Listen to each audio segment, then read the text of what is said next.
In this guide, I'm going to show you how you can add or use attachments here in Arc Raiders. Before we do dive into this guide, make sure to like the video and subscribe to the channel with all notifications on. It really does help the channel and lets us know that you want more content like this.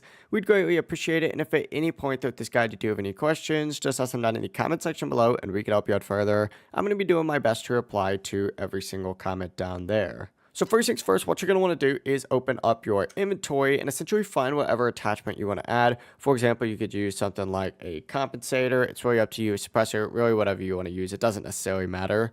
But essentially go ahead and find that attachment in your inventory. And from here, what you're going to want to do is just select that attachment and choose whatever gun you want to add it to. If you can't add it to a weapon, when you pick it up, it's going to give you this like little red slash through it, just like so. But if you can add it to that weapon, it's going to be green, just like it is up there. So essentially find the attachment, and it's just a clicking and drag game.